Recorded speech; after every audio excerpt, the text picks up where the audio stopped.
The gentle chime of her alarm did little to rouse Martha from the heavy embrace of sleep.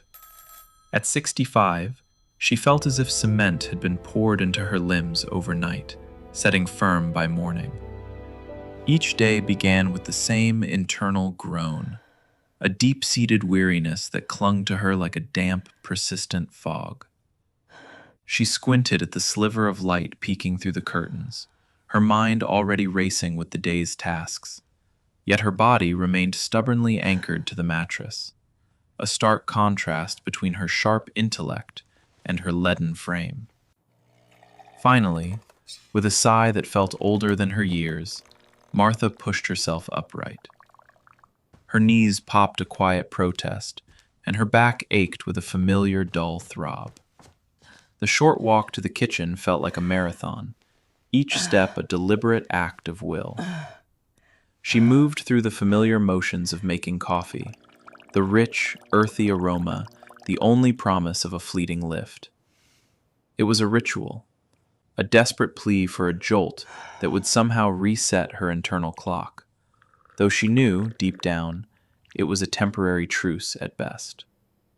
Just another day of dragging, she murmured to herself, watching the dark liquid brew. She'd accepted this pervasive low energy as an inevitable companion of aging.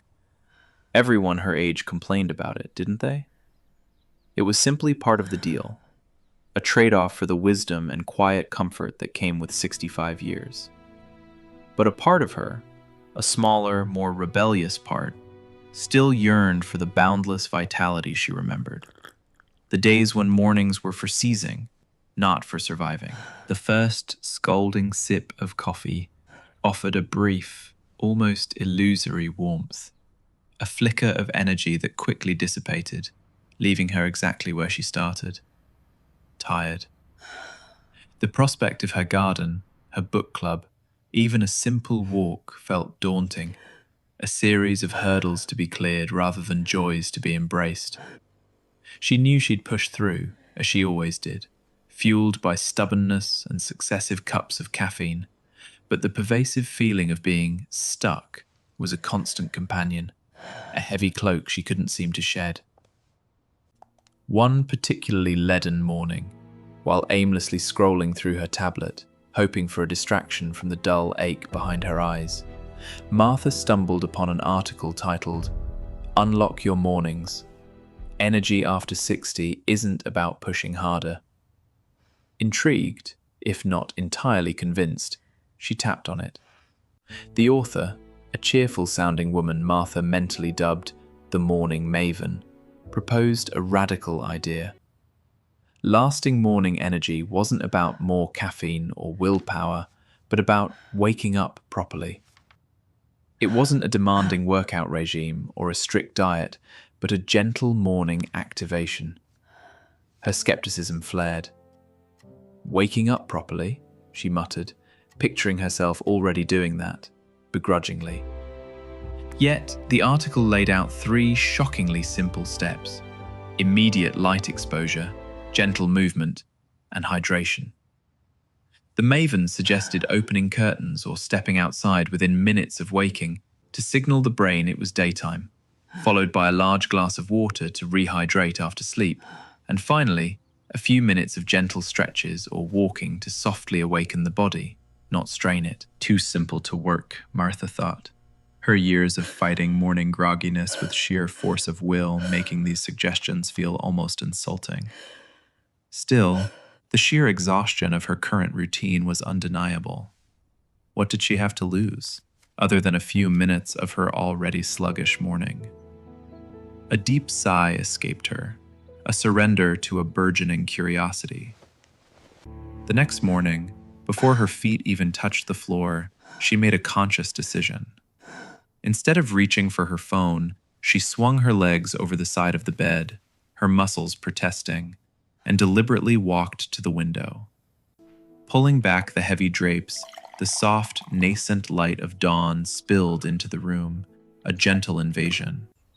She then slowly made her way to the kitchen, poured herself a tall glass of water, and with a hesitant gulp, drank it all. It wasn't a sudden jolt, But as she performed a few tentative shoulder rolls and wrist circles, a subtle shift occurred. The heavy cloak of stuck didn't vanish, but for the first time in a long time, it felt ever so slightly lighter, a whisper of possibility in the quiet morning air. Over the next few weeks, Martha clung to her nascent ritual like a lifeline. Each morning, the drapes parted, the water flowed, and the gentle movements became less tentative, more fluid.